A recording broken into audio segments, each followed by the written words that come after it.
Hello, everyone, and greetings. I am Calibus Ran, and today at the Covert, we have who we always have, the four seated members here. We have the Card of Marshall, our historian, Sai, and Jedi Joe of the Fraternal Order of the Jedi. Gentlemen.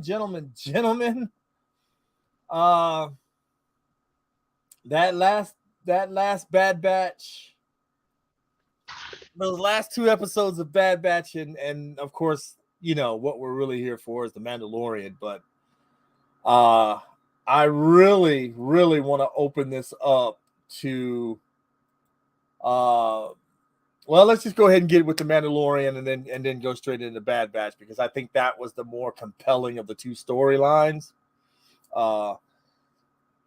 Don't get me wrong, I really appreciate what they're doing with the Mandalorian, and they're telling the story, and I can see it actually forming now, because the last time we talked, we had 10 minutes of Mandalorian, this other little secondary storyline, and then the last 10 minutes of the Mandalorian. And then we kind of get this Bo-Katan type story kind of over foreshadowing, well, not foreshadowing, but overtaking the Mandalorian and him kind of taking a back seat. Did anybody else feel that way? Dakar, start with you, brother. Oh, yeah, we're definitely starting the Bo-Katan show, which I can't say I mind, as long as they keep Din going right along with. But yeah, I can see. I happen to agree. It looks like he is taking a back seat. I'm not sure how I feel about this one. Yeah, I have to agree with you. I'm seeing a lot of him getting pushed to the background, and getting pushed forward. Sai, your thoughts, sir? Actually, I was a little worried too. I've been worried ever since I saw it. But just as just as I was playing online earlier, and I had this playing on in the background, another thought came to me. The whole previous episode where we really disliked, we have a pretty good idea that that is going to be the launching episode of one or two more offshoot series. I think this episode, instead of having Bo-Katan take over Mandalorian, there might be a good idea of her shooting off and doing her own show now. And while this show, off and on seasons. So what we have the Mandalorian, and then we have Bo-Katan show, whatever they want to title it, where she's in charge of her own show, which I would love. I would love to see that. She's already set up. So instead of being disappointed, I'm gonna hope that's the case, where we have both shows going, and they might have crossover episodes, which would be fine by me. Okay, Jedi Joe, your thoughts, sir? All right.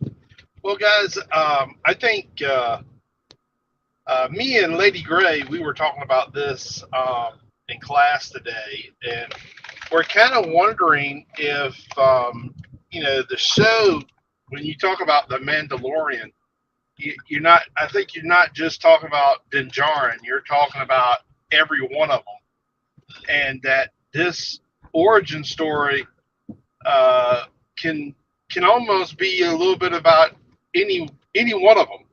And I think she and I was kind of discussing that we think that it's probably going to be more about Bo-Katan, and all of a sudden now I see this force to be reckoned with. I mean, here's Bo-Katan going out to gather, other Mandalorians for them to regroup and to basically take over.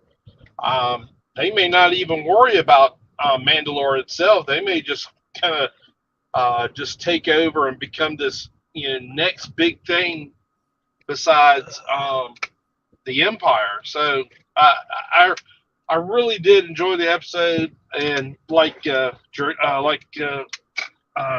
said, it did turn into sort of the Bo-Katan show, but I think it's going to be more about the Mandalorians. Each and every one of them. I think we're going to see some very good detail about every one of them, to be honest. Well, they said that season 4 has already been written, and that they said that also that a name change was coming along. So I'm kind of agreeing with both of you. I'm kind of agreeing. I said all they're going to do is probably slap an S instead of the Mandalorians. It's the Mandalorians, and Bo-Katan maybe leading the way. That still kind of puts us where we don't know where Din is going, because Din has did what he was supposed to do. Seriously, he's done what he was supposed to do. He's raising the child Mandalorian. He got the child back. You don't need the Darksaber anymore to rule Mandalore, which kind of makes this thing kind of useless. You know what I mean? So all you got to do is tame the Mythosaur, and then the Armorer comes out like, hey, you can walk in both worlds. And in a way that kind of I'm gonna have to agree with the Mandalorian historian. That would kind of piss me off. Wait a minute. You make me go through all this, and you letting her just walk around like that? What's the deal? Yep. Yeah. You know what I mean? I think that was a big faux pas on Favreau's part. We got Marky Mark saying, my wife and I both said that they're trying to make it seem like that she's the one to lead them into the future. Now, again, I would love to see a Bo-Katan series. We're all here for the Mandalorians. Let's face the facts. We fell in love with Din, of course, and Grogu, but anything to further the Mandalorian culture, I'm all about. But it does seem like they're kind of pushing that whole, let's push Bo-Katan to the front and maybe she'll lead the way. I don't know. I kind of like something that Simon said about her own series, and maybe we're pushing for a spinoff, kind of like we had the Book of Fett. Maybe get the Book of Bo-Katan. That wouldn't be a series that I'd kick away. I'd be very interested in seeing her with her own set like that. No, I agree with you, man. I would watch it. She had me when she was sprawled up on her little couch, like, they're all gone, get out of my castle. I got to make sure there ain't no drool running. You know what I mean? I was like, oh, and to watch her kick butt the way she did with the Darksaber, and I'm just like, Dan, if she has that Darksaber, you have no chance. None. You give that woman a lightsaber, you've got no chance against her, because she was just a beast. Flawless. Yes, definitely.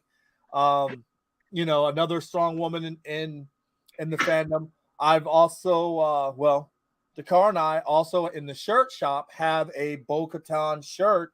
Lady Gray got it. I got mine yesterday. And of course, I had ordered it from the convention, and we're running a little behind on that, ladies and gentlemen. So there is a backlog. As I go ahead and throw out this shameless promo, there's a backlog with our shirts. They're getting pushed out. It's just it might take a week more. So if you do have for the inconvenience, if you have a problem, please contact me, Calibus Rand, on Facebook, and I can see what I can do about getting you a little discount or something. All right. So with that being said, back to the business at hand, gentlemen.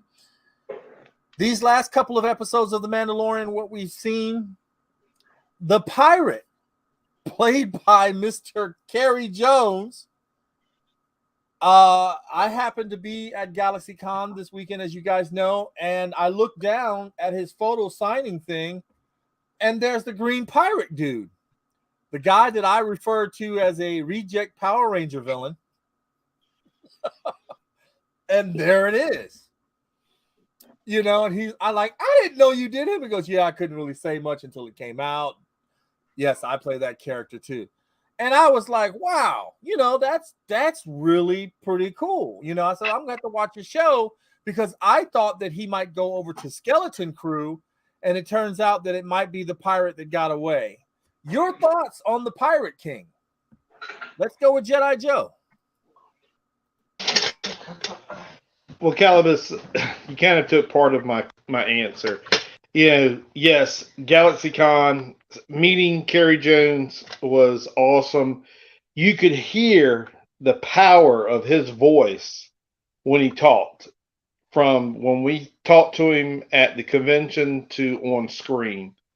And it was kind of funny. It was actually kind of funny that he played something like that, because it looked like he, for someone that's tall and as strong as he was, he looked like an old character, beat up, that sort of thing. But I kind of liked the character. I liked where it was going with it, and it's kind of interesting when you hear, you hear these little Easter eggs and find out that, hey, the guy you just met today, he was also this character. So, and also, by the way, talking about your Bo-Katan T-shirt, there was a young lady that had won that at a giveaway that the Cosmic Portal and the Priority of the Phoenix actually donated in my giveaway at my lightsaber demonstration.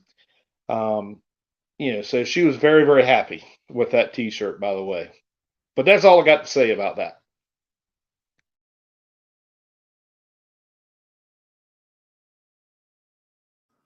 There I go, pulling a Calibus. That was very awesome. That was one of the things that that Dakar and I really enjoy, because we enjoy making the T-shirts.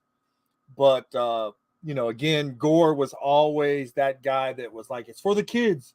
This is why we do it, Calibus. It's for the kids, And I didn't get that until now, and you made somebody very happy, which makes us happy. So that's awesome stuff. But, gentlemen,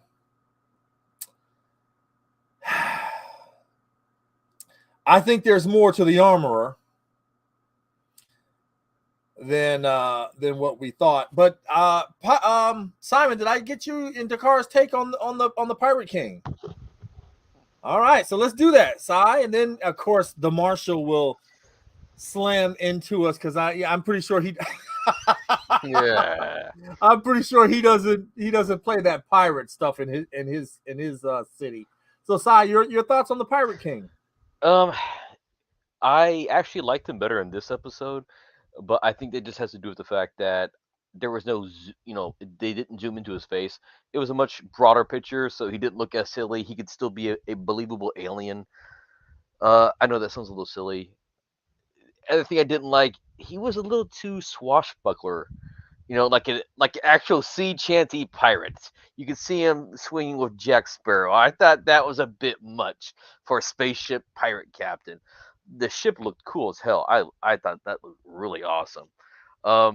Just the whole pirate speak was a bit much, but I would still have that in there. That's fine. It's really gonna take in the kiddos. It really is. But that's it. It's like, I'm just kind of glad he's dead. Wow. He died in a way that I like. Dead in the water. I was like, wait a minute.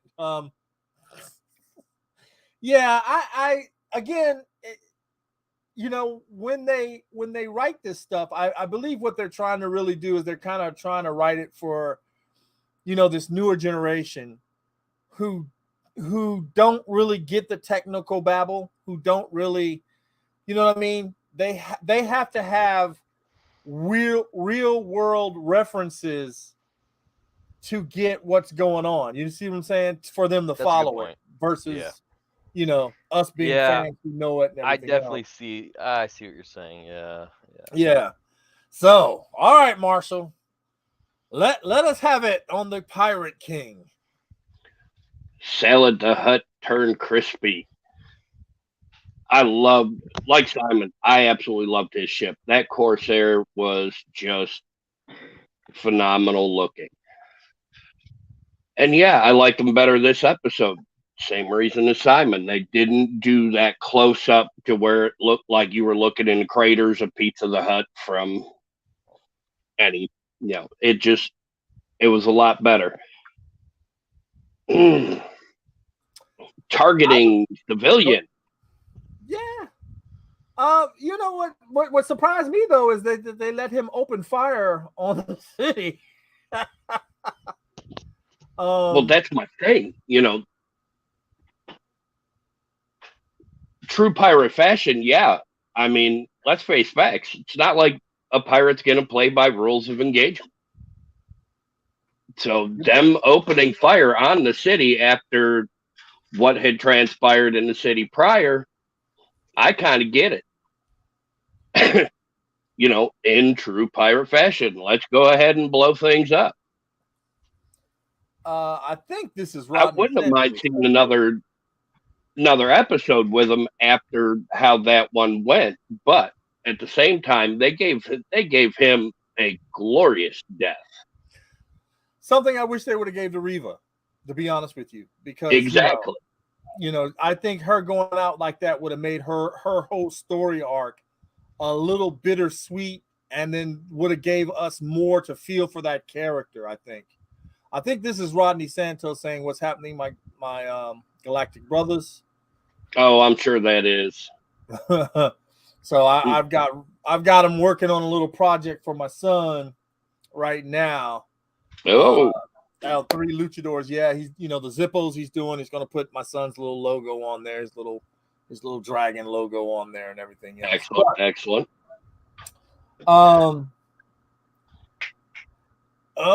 We have somebody asking another question: is the Pirate King really dead though? He could have escaped in an escape pod. I don't know. I was thinking the same thing was possible.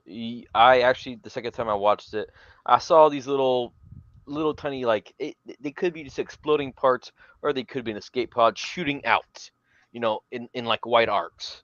But those could have been pieces. He could survive and then come back at a later time.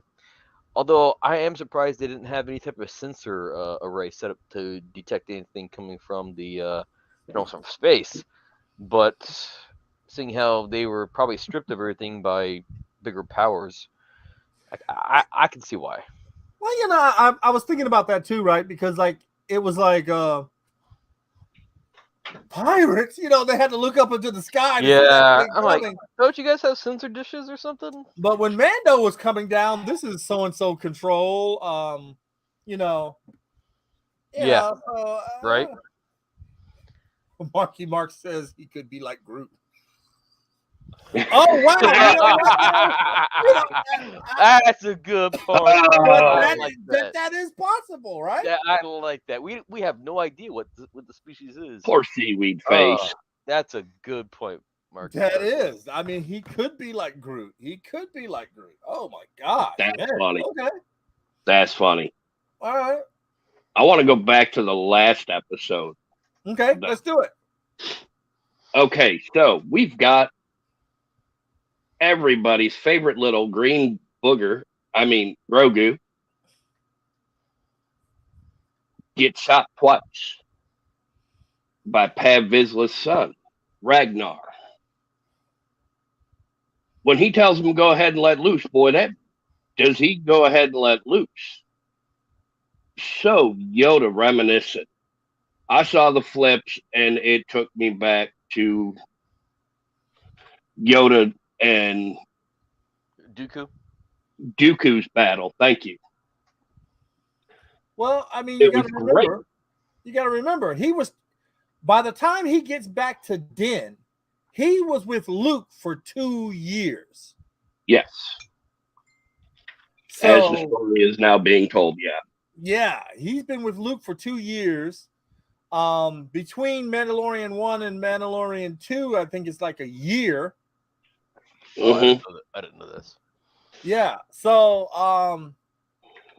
I'm sitting there, he should be, we saw it in that episode where he went into the mine, where he sits there and he throws the guy out and he's walking and his eyes are still open instead of closing his eyes and falling out. Oh boy is throwing his hands up and he's just like, yeah, I got you. You know what I mean? So, and I mean, I still have to say, I love the fact that he's trying to say this is the way, which endears him. You know what I mean? But Jinky's got a favorite new little guy now. We got to see him in the last episode, peeking out the window. We're in there. Get him. Get him. The frick. That's what I call him. The frick. You know, the guy up here, the little guys in the windows and the little doorways. And they have a little thing on Etsy now where you can buy this like little doorway where you can put it up on your wall and set your little guy in there. Like that's his like little living. Oh, that'd be neat. Yeah. So I was thinking about doing that. But something different, you know what I mean? That it's something, you know, they're still using some of the sequel characters, which I don't mind. My thing is, I don't think you'll ever get to have Finn come back. I don't even think old boy who plays Poe will come back. But he's always said, hey, if I need another house or something and the money's right, you know what I mean? He would come back. Poor Daisy has said that, you know, Star Wars has kind of like ruined her career a little bit because nobody would hire her. Yeah. She's had a couple of shows. She's had one movie, and I'm pretty sure she's doing a couple of shows across the pond. So hopefully, though, they were talking about storylines about like after Rey and all this other stuff.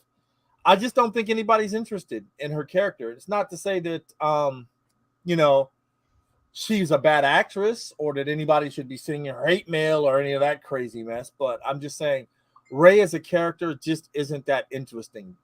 Dark Rey as a character, on the other hand, would be very interesting to see. Embracing her grandfather's powers, which she got from and everything else. I would love to see a Dark Rey, you know. Especially on Pornhub.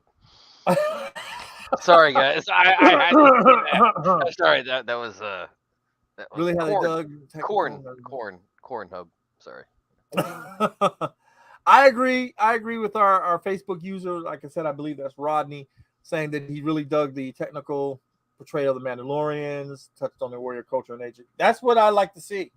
That's what made me so. I mean, Next Generation gave us a little bit inside the Klingon culture. They made them more. And then DS9, whoosh, gave us everything we really truly needed to know about what was going on with the whole thing, which is great. So I would love Star Wars to do that, because the only thing we focused on is Sith and Jedi, and now we're getting a Sith show called The Acolyte.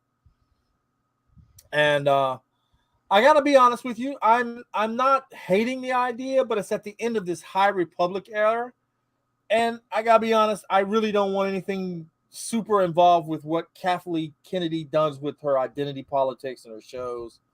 You know, people can hate me for saying it and all that other stuff, but the only good thing she's ever did was hire Jon Favreau and Dave Filoni.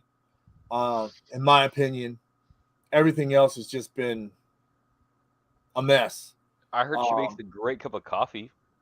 According to Steven Spielberg, she does, right? Yes, that's what I heard. According to Steve, yeah, and this is not just coming from us. Yes. This is coming from Steven Spielberg. Yes. So that's not a joke I made up, guys. That was literally what was said. That was the real thing that he had said. He had said that in an interview, and I heard it, and it blew my mind, because they were saying how she would come up. Well, what if the girl and the dog went off in this, and they were like, "Thank you. You know, could you go get some coffee or something for us?" Because you know, she had no real good ideas. But I'm interested in seeing what this next season 4 for The Mandalorian has already been written. So I'm really hoping to see next evolution. He said he'd like to see it go for 5 seasons. I personally don't see The Mandalorian going for 5 seasons. I think this is the last season. The 4th season will be the last season.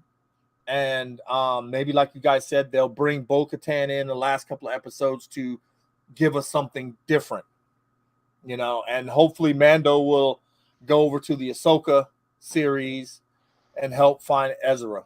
That's my hope. Yeah. But the Bad Batch, we had 2 episodes. Ooh. And I was truly, with the first episode, I was kind of like, okay, this is getting kind of intense. You know what I mean? I don't like the way things are going here. And then, of course, the last episode just had me like, whoa, just, oh my God. Let's get your thoughts on it. Let's go with Jedi Joe first, the car, and then I'm going to round it out with the Psy-Man. Wow. So I played catch up today, guys, since I missed the first 2. And so I took most of the afternoon and caught up.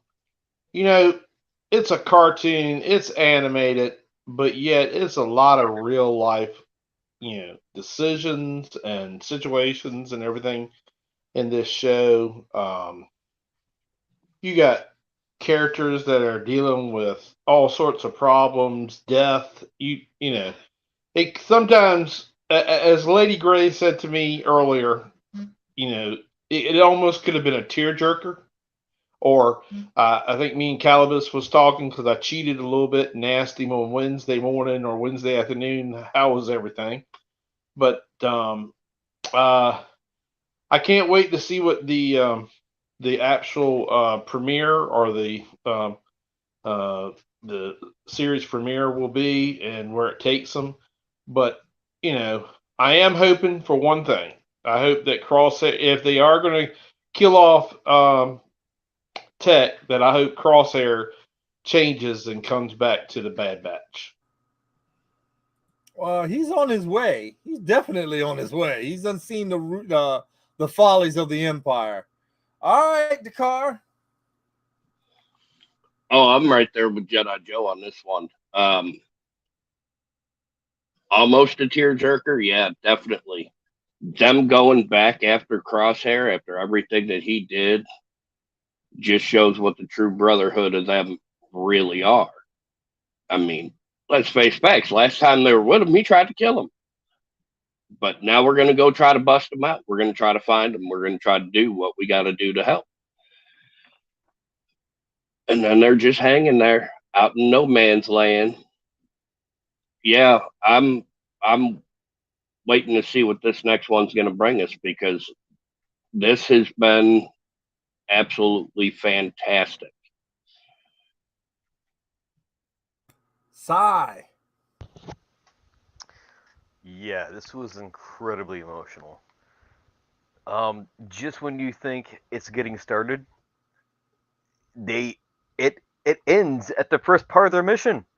They didn't even finish the first part, and you're like, wait a minute, I thought they would at least get to whatever planet that they needed to get to. That totally caught me off guard. I was not expecting that. And with Dave Filoni, when he giveth, he also taketh away. He gave us a character back, and then he took another one away from us. I really liked the whole little scene with the female pirate captain and Tech. That was kind of like, oh man, he's really that dense. And looking back in time, you know what? We were all like that at one point in the beginning. We did not see the obvious, or if we did, Yeah. we didn't want to really interact with it because we were too scared. And when he said, "When have we ever followed orders?" Dude, that hit hard. Yeah. Yeah. Especially when Crosshair keeps saying, "Good soldiers follow orders." At the same time, that's kind of saying we were never good soldiers. We were Yeah. great. We were great soldiers. Uh, that's just, yeah, that hit me in so many feels. And I thought that was the last one. I didn't think we were getting another one, are we? No, that's it. Yeah, not until next season, right? Yeah, okay. Yeah. I thought I must have misheard someone. Yeah, bro. That's it. That's it. Let's talk about the obvious elephant in the room. Boom. Yeah, I was wrong about her. I held out hope that maybe she was just trying to protect them, but nope. I'm gonna be honest with you guys. I never thought that Sid would go that route.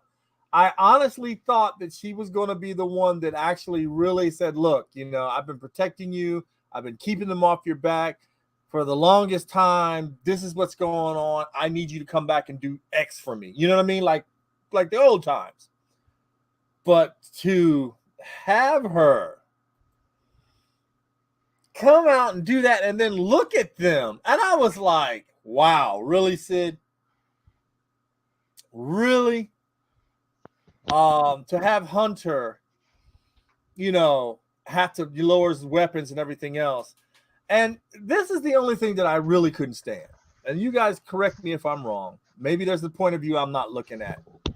But if I tell you to run, it's okay if I get captured as long as you get away, because most likely I'll be able to get out of this predicament myself. Why does it always have to be that one character, male or female, want to come back? You can't take them. I was so pissed off at Omega. Run.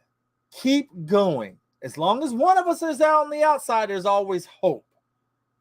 But I get it. She's in her feelings about her family losing somebody else, and she figured she could take on the Empire, which I don't understand how she figured her and that little bow and arrow and that little broke down robot was going to do anything. I was really upset about that part. And in the end, she gets captured, which what they were trying to avoid. You know what I'm saying? And I'm sitting here going, all you had to do was run. That's all you had to do. That's all you had to do. Could have went back, got the pirate girl, and maybe something else. Maybe would have had an all-female squad go rescue the Bad Batch. I don't know, but I just felt really kind of robbed on that end. Sai, give me your thoughts. Okay, yeah, that annoyed me so much. Not the first time. The first time I totally understood. She's a little kid. You're right. She's thinking about not losing any more family. She's really upset about it. But then when she gives herself up right there, when she could have just kept going, how did she think that she was smart enough to figure out that but that's annoying. But at the same time, that actually happens in real life. There are certain people that think they're going to do the right thing, they're going to figure it out, and they don't ask for help, especially when they're kids. Holy crap, though, that made me want to go just grab her shoulders and shake her. What are you thinking? I totally get that. Dakar. No, I'm in 100% in agreement with both of you. I mean, but again, child. She's still a child.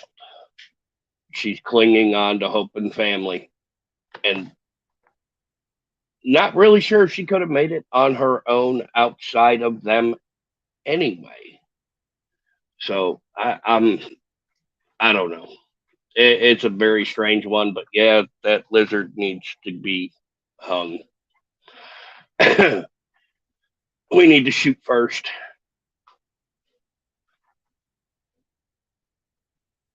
I definitely agree with you on that. I was upset. Jedi Joe.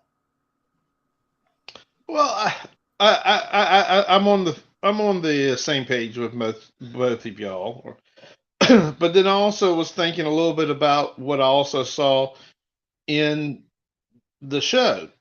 They commented on how she's learning a lot through their training. So maybe between her age and experience and her training, she was doing what she thought was best. And I think that, she wasn't going to let her family down. She wasn't going to let her squad down, and, no retreat, no surrender, that type of thing. Even though it probably would have been better off if she would have run. But, that's what I think. I think that it was probably a maturity thing, but I also think that her training was trying to kick in too, and she was trying to take care of her squad. She was basically the last one for at that moment, and she looks at them guys as father figures and everything. So we would probably do anything for our fathers. I know I would, but that's my final answer. Yeah, I mean, her love for her brothers is strong. Don't get me wrong. And I think sometimes that overriding emotion, and plus being a child, this is the only family. Remember how she was with the ship when they lost the ship. Then when Echo left, she was, and she had a real special bond with Tech, remember? Because they were always, he was always so analytical with her. And then finally, to have him, go that way. But we had a couple of comments.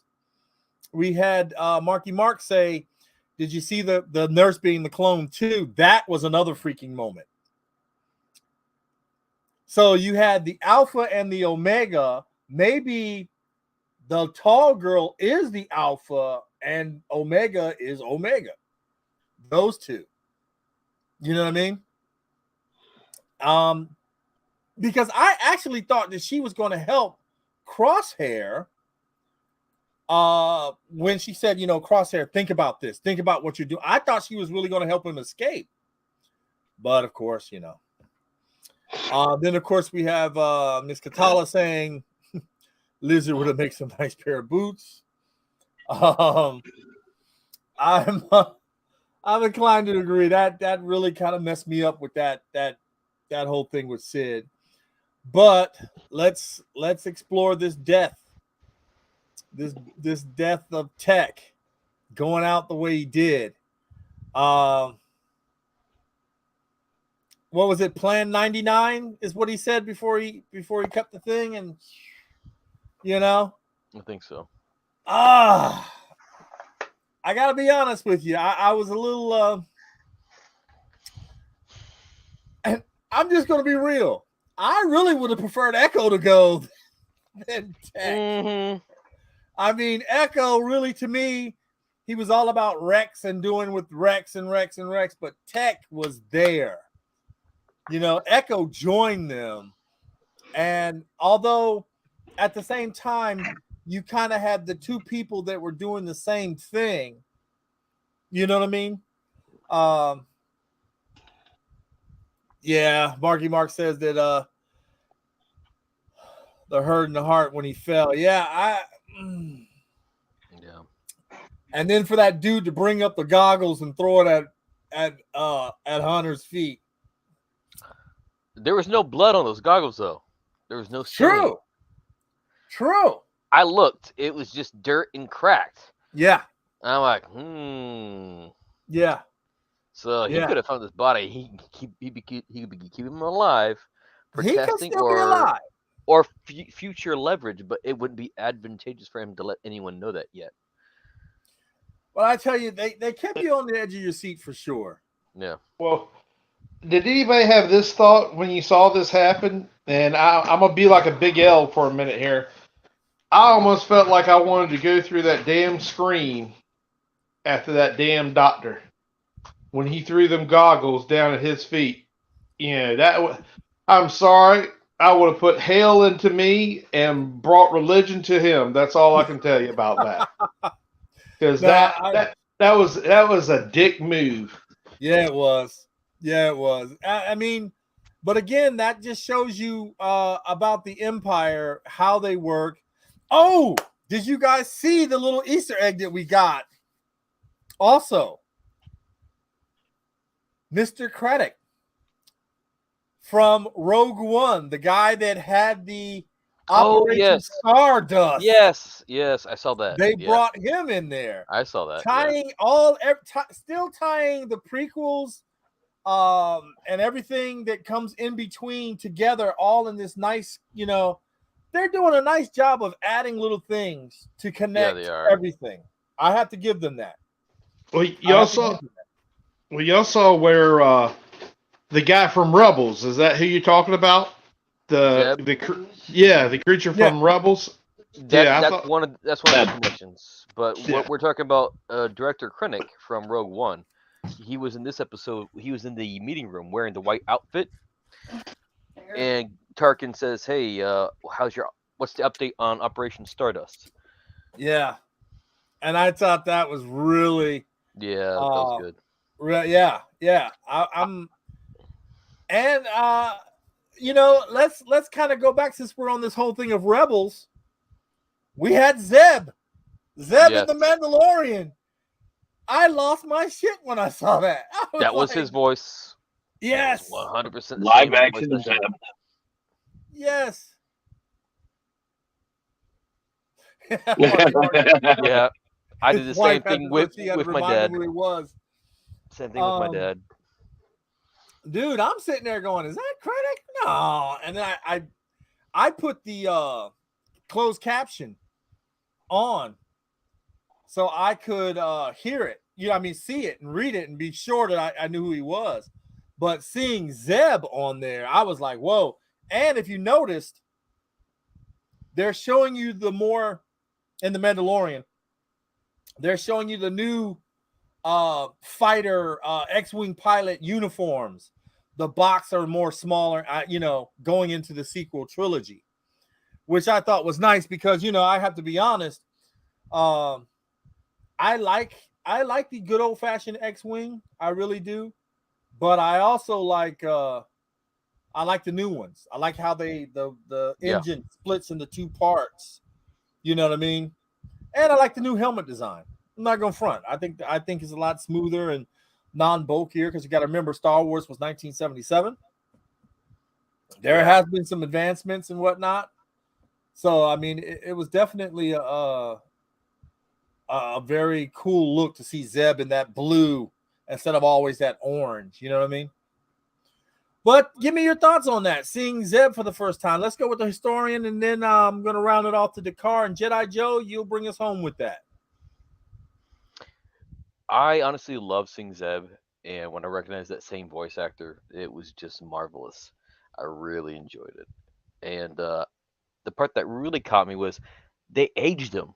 Like, yeah, he was in a cartoon, but you could see where they put extra lines on his cheeks, on his forehead, and I was like, man, this is amazing. The fact that they added all that detail to it.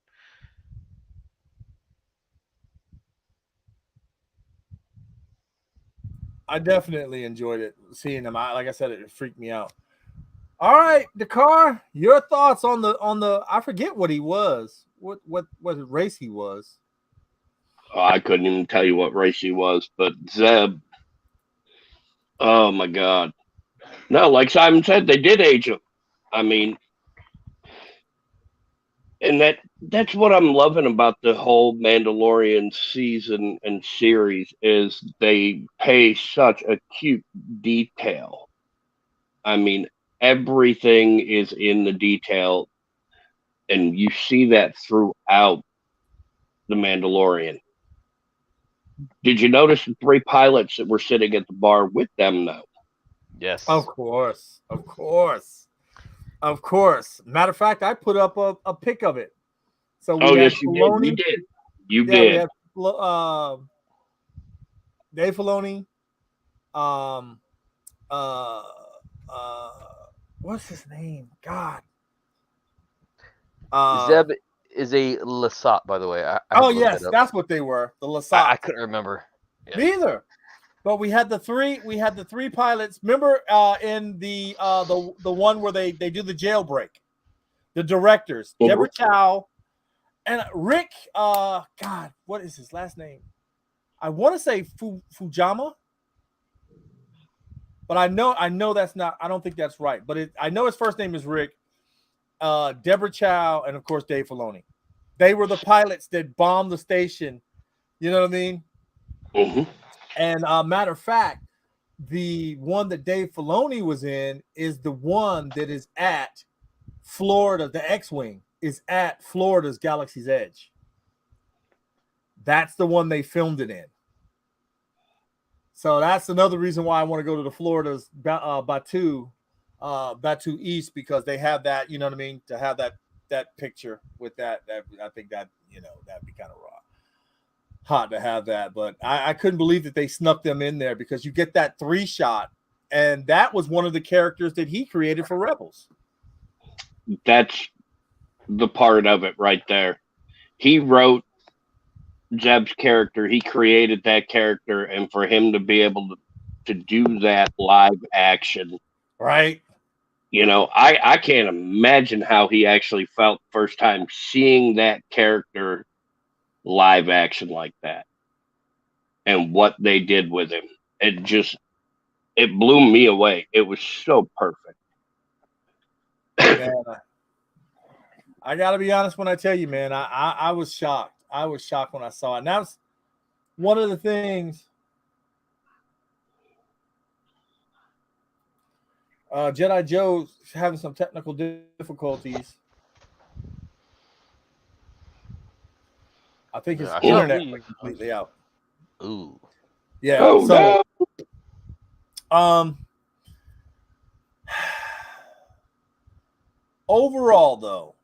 Overall, and it's those little things like that. You know, like I said, when I go back and I watch the Book of Boba Fett, yes, the story wasn't as compelling as I wanted it to be, but they gave us so many things, so many big milestones. Cad Bane, Cobb Vanth, the Rancor ride. Yeah, the Power Ranger kid things with the cycles, I didn't like. The mods, I really didn't like. I mean, but you know, they explained why they were there. It helped bring back a Fennec Shan. I can accept that. We had Black Crescent come in for the first time. We saw some Hutts. You know, Obi-Wan didn't give us any of that. They gave us these Inquisitors that we kind of knew from Rebels, and of course Fallen Order. Okay. But they kind of, you know, it wasn't that big of a deal as far as I was concerned. The 2 fights with Obi-Wan are the things that I remember most. The whole thing, the cute Princess Leia thing, okay. To me, she did an okay job, hands down, but it's not like she made the show. I mean, those 2 fight scenes made the show. But Boba Fett gave us all these little nuggets, all these little insights and everything else. That's why I put it over that show, because at first I didn't, but now I do, because of the little nuggets and the insights that we're getting. And now, of course, we're getting some of that with the Mandalorian. And then, of course, with the Bad Batch, they're telling a story that you just, you know, it really tugs at you. It really gives you something that you can just be like, damn, you know, now we have to wait God knows how long, another year. You know, the Mandalorian so far is something I've been keeping up with. Smallville was something that I kept up with. A lot of these other shows, when you make me wait over a year for a show, I lose interest. I just got to be real. I don't know about you guys, but No, I agree. Yeah. I'm the same way. Yeah. You know what I mean? A whole year? Yeah, I done moved on. You know what I mean? A lot of these shows I just can't get back into. I love the Orville, but the longer they make me wait, I might, you know, go, yeah, let me go check it back out. Then again, a couple years later, you expect me to come, yeah, I'm not that big of a fan. And see, that's I've my always thing. been waiting for. If you're going to make me wait that long, I'm going to wait until it's all out, and then I'll just binge watch it. Yeah, that's another thing.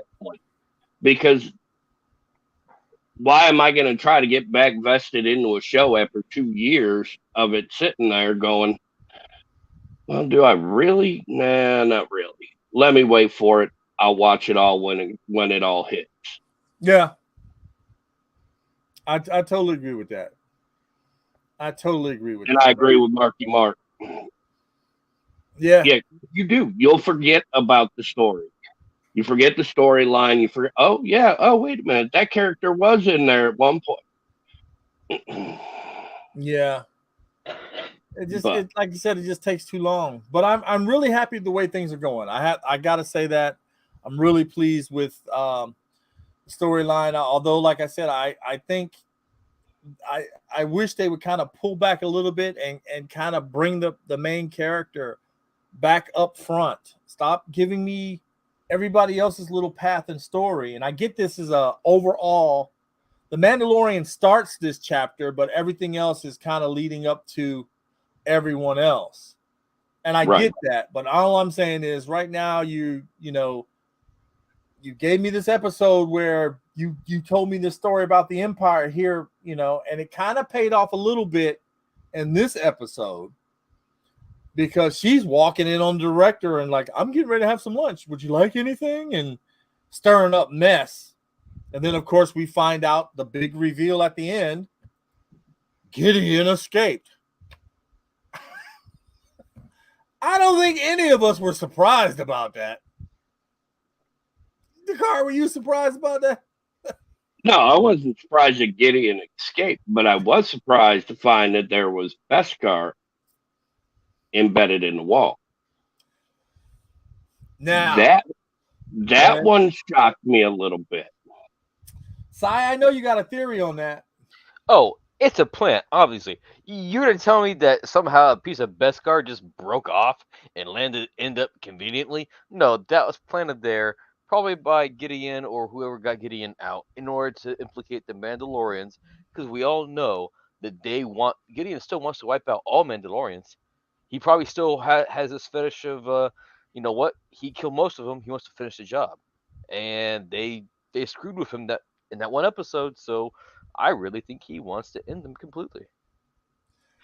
The theory Or is, did the Mandalorians actually go break him out in order to seek their own revenge on Gideon?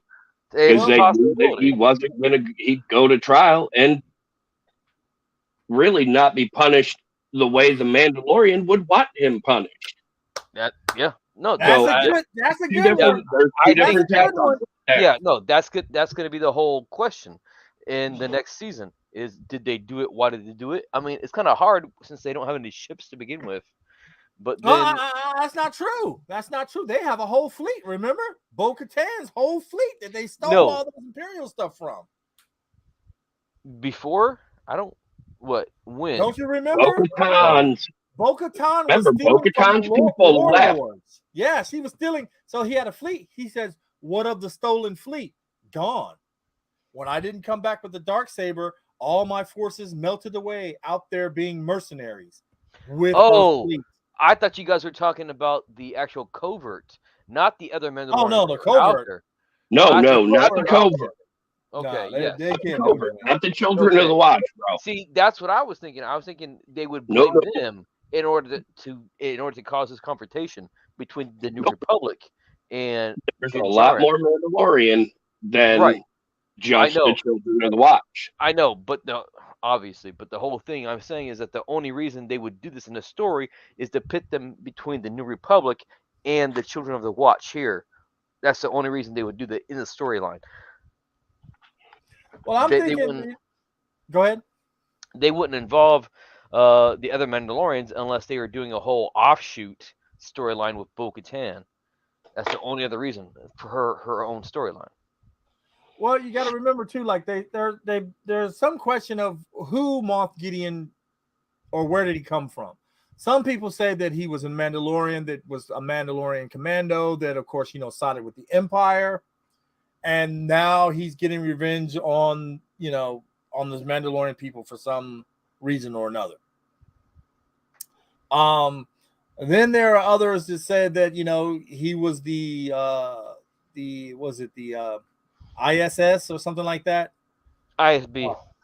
That wants just to crush the Empire. I mean, to crush the Mandalorians because they posed a threat to the Emperor. So I don't know. Wyatt came up with this great theory that like he said, I'm kind of digging that. Yeah. I'm really kind of digging that. that might be the way to go right there. You know, turn some heads, and man, I'm telling you, I could really go in with that. I think that would be great. So we're left off with a well, these are the last 2 episodes of The Mandalorian coming up. Yes. So we have 2 last episodes. I'm going to ask you, Mr. Rand, what would you like to see in the next episode? I would like to see what we're doing with Den. Because to be honest with you, I'm still sitting here going, he has really no more purpose. Or does he? Well, he could become the sheriff or the marshal of the place. No, let's get down to this. Mm-hmm. So we all know that there is a mythosaur on the planet. Yeah. Bo-Katan told the armorist. The armorist sent Bo-Katan on a mission away from them. Could she be wanting to go back to Mandalore to do it herself? She sent Bo-Katan off. She didn't send Din anywhere. Right. That's what I'm saying. You just sent Bo-Katan off and away, who was a member of the Children of the Watch, but not because she is an owl. She walked both worlds. You send her away, you can now go to Mandalore. Yeah, but they're going to go and shrink the number. There. Well, no, she didn't. Well, yeah. I mean, she didn't say where it is, but I mean, you would obviously figure that they were there. Yeah. But I'm not sure where we're going, honestly. I mean, I agree. I want to see what's happening with our boy Din. But his relationship with Paz Vizsla just kind of took a real turn, because we've been expecting that to be the major rivalry of the series was going to be between Paz Vizsla and Din Djarin. And it's not. Now he's going, yes, please. Let's see what he does next. Okay. Yep. Look back to him to see if he agrees with what's going on. Okay. Because they took the talking stick. God, I love that. But anyway. Talking stick. Dude. I mean, how more tribal can you become? Well, at one point, you got to figure that they were all kind of, I'm talking. We're gonna have order here. Whoever holds this is talking. Everybody else, shut up. You know what I mean? And then we got Marky Mark saying, so his story ends and the new story begins. Bo is becoming more interesting at this point, which he is. And you gotta remember that Pedro has another hit on his hands. The Last of Us. Everybody's eating that up. Again, I point out the similarities to the Mandalorian. He reluctantly takes the child, loves the child, rescues the child, and then him and the child are on their own. So, right. I'm kind of hoping they kind of break that scenario.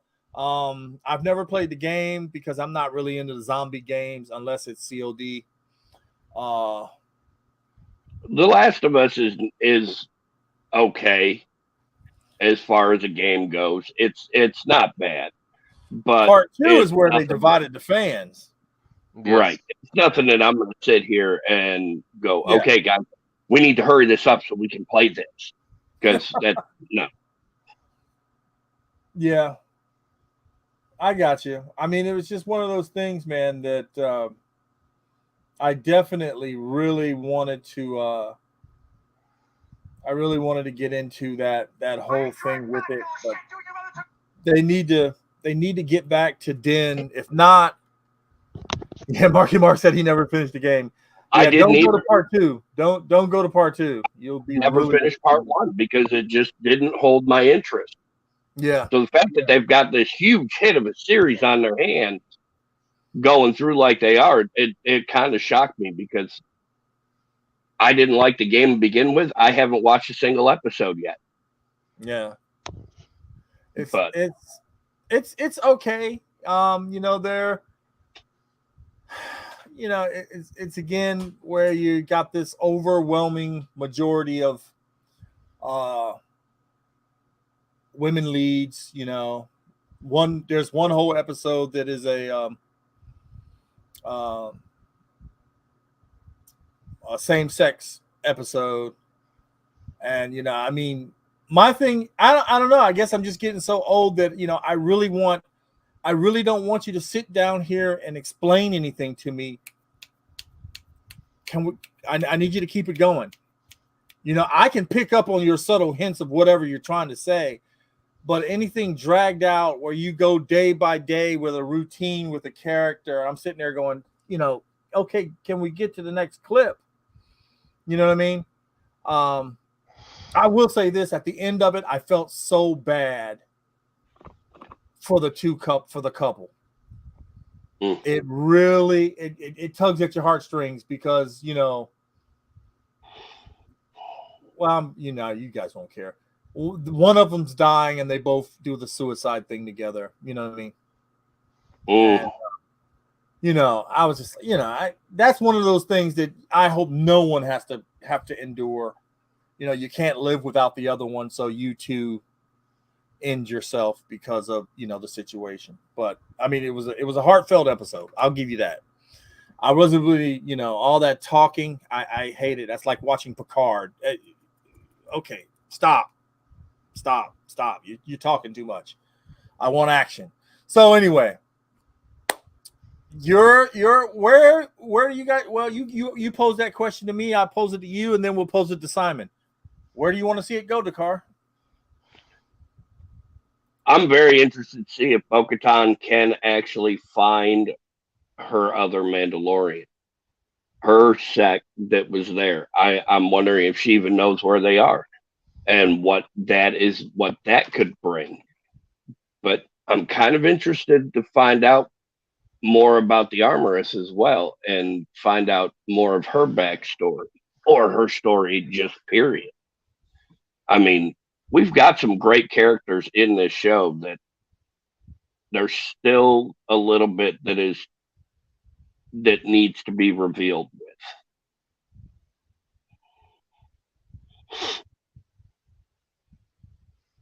I hear you talking. I see your lips are moving. I have to say that armorer, that chick is, when she walked up into that, how she just walks, like a John Wick. She just walks in and then just starts laying waste without a lightsaber, without a blaster. She's got her tools of her trade, and she is going to work. You talk about somebody with a war hammer. I love this character from day one, and I still love her. But I got a feeling we're gonna have to watch her. I got a feeling she might turn out to be something that we're not expecting. So, Sai, give us your thoughts on where you think the show should go. Honestly, just like with before, I think Bo-Katan should have her own series shoot off, and I'm hoping that's what this episode was about, and we could get off with a couple other shoot off shows that might actually end up being better and bring more people in Star Wars, so that we can keep getting more content and keep it improving. That's my hope. All right, brother.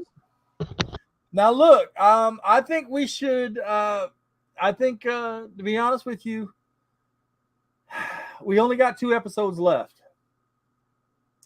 Do you guys want to wait until the final 2 and then come back, or do you want to just do one week, do one week, and then do one the next week?